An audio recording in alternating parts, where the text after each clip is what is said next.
আমার ধারণা এই বাংলাদেশ পরিচালনার জন্য যাদেরকে দুর্বল করে রাখা হয়েছিল, যাদের কেন্দ্রীয় নেতৃবৃন্দের শাহাদাতের রক্তে রঞ্জিত হয়েছিল এই ক্যাম্পাস, এই জমিনকে আল্লাহ রব্বুল আলামিন তাদের জন্য অক্ষ করে দিবেন ইনশাআল্লাহ। সেই সময় আমাদের জন্য এসেছে। এখন আমাদের জান প্রাণ উজাড় করে দিয়ে মানবতার কল্যাণে মানবিক একটি বাংলাদেশ গড়ে তোলার জন্য আমাদেরকে কাজ করতে হবে। শহর, নগর, বন্দর, গ্রামে ঘাটে মানুষের অন্তরে আজ দাঁড়িপাল্লার জন্য এক বিশাল জোয়ার বইছে। তারা শুধু সময়ের অপেক্ষা রয়েছে। তারা এক মানবিক মূল্যবোধ সম্পন্ন সমাজ গড়ে তোলার জন্য শুধুমাত্র রায়ের অপেক্ষা করছে। আমরা আশা করি সেই রায়টা জনগণ দিবে। সেই কাঙ্ক্ষিত সময় আগামী বছরের ফেব্রুয়ারি মাসে আসবে।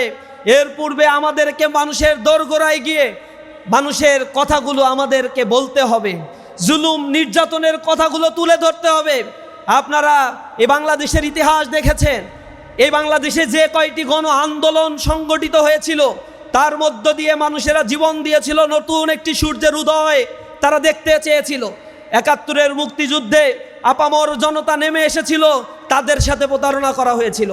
ঘোষণাপত্রে বলা হয়েছিল সাম্য, মানবিক মর্যাদা আর সামাজিক সুবিচার প্রতিষ্ঠার জন্য আজ মহান স্বাধীনতার ঘোষণাপত্র পাঠ করা হচ্ছে। আপামর জনতাকে সামনে এসে জীবন দিয়ে এই দেশের স্বাধিকার আন্দোলনের জন্য, লড়াইয়ের জন্য সামনে আসতে বলা হয়েছিল। কিন্তু যে নেতারা তখন ডাক দিয়েছিল তারা দিল্লি গিয়ে তখনও পলায়ন করেছিল, মুক্তিযুদ্ধে তারা অংশগ্রহণ করে নাই। স্বাধীনতা যুদ্ধে যারা জীবন দিয়েছে, রক্ত দিয়েছে, স্বাধীনতা পরবর্তী তাদের রক্তের সাথে বেইমানি করে সাম্য, মানবিক মর্যাদা আর সামাজিক সুবিচারকে ভুলণ্ঠিত করে এদেশে বাকশালী শাসন ব্যবস্থা কায়েম করে এদেশের তাওহিদি জনতাকে হত্যা করা হয়েছিল। এদেশের ভিন্ন মতের মানুষদেরকে দমন নিপীড়ন করা হয়েছিল, যার অনিবার্য পরিণতিতে 1974 সালে এদেশে এক দুর্ভিক্ষ দেখা দিয়েছিল। 75-এ মানুষ ক্রুদ্ধ হয়ে বাংলাদেশের মানুষ তাদের অধিকার আদায়ের জন্য রাস্তায় নেমেছিল। অনিবার্য এক ঘটনার মধ্য দিয়ে বাংলাদেশে একটা শিফটিং হয়েছিল।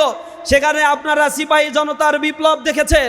বিপ্লব পরবর্তী যে দলগুলো ক্ষমতায় এসেছিল তারা আবার সেই পুরাতন বন্দোবস্তের আলোকে মানুষকে নির্বাসিত করা, মানুষের উপরে জুলুম নির্যাতন চাপানো, গুম খুন হত্যাযজ্ঞের নগরীতে তারা পরিণত করেছিল।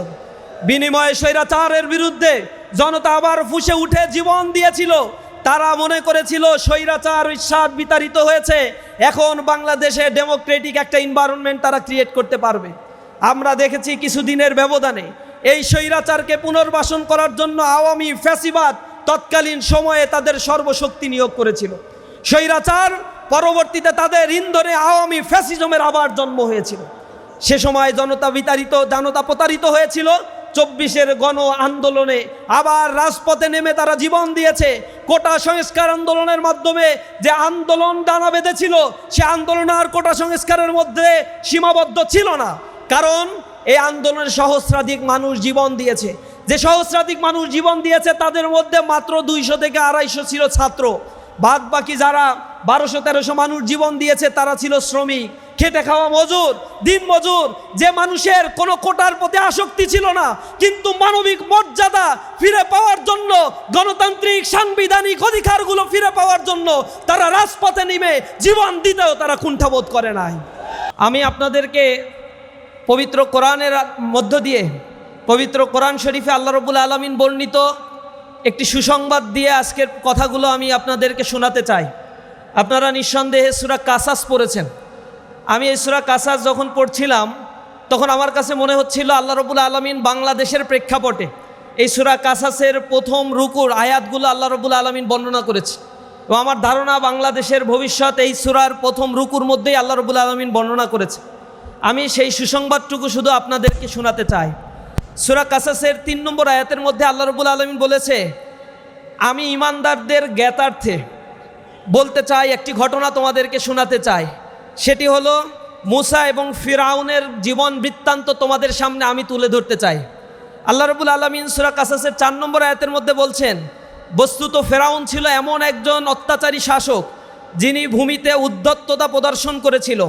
সে তার অধিবাসীদেরকে পৃথক পৃথক দলে বিভক্ত করে ফেলেছিল।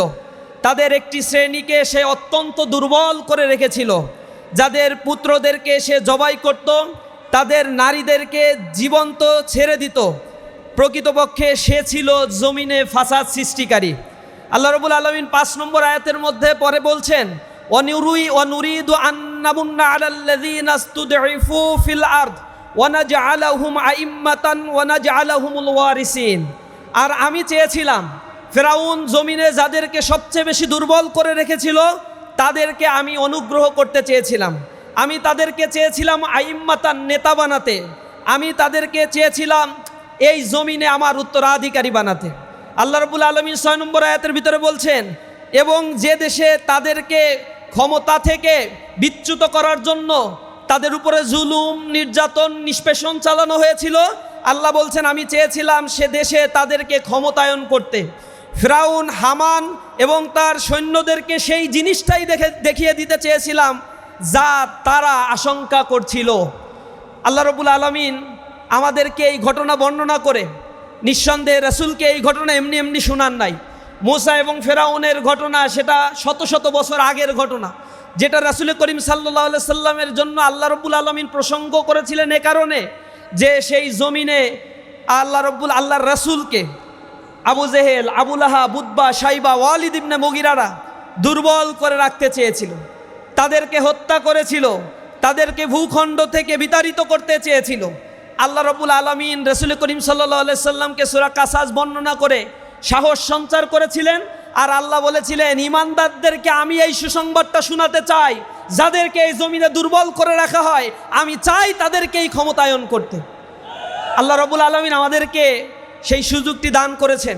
দীর্ঘ জুলুম, নির্যাতন, নিষ্পেষণ, গুম, খুনের পথ মারিয়ে ইসলামী আন্দোলন আজ এক মহিরুহে পরিণত হয়েছে। এই জমিনে আমাদেরকে গুম করে আয়না ঘরে নিক্ষেপ করে আমাদেরকে নিঃশেষ করে দিতে চেয়েছিল। আপনারা গুম কমিশনের রিপোর্ট দেখেছেন, সেখানে জামাত ইসলামী, ইসলামী ছাত্র শিবিরের উপরে সবচেয়ে বর্বরোচিত আক্রমণ চালানো হয়েছিল। টোটাল গুম খুনের রেকর্ড প্রকাশ করা হয়েছে।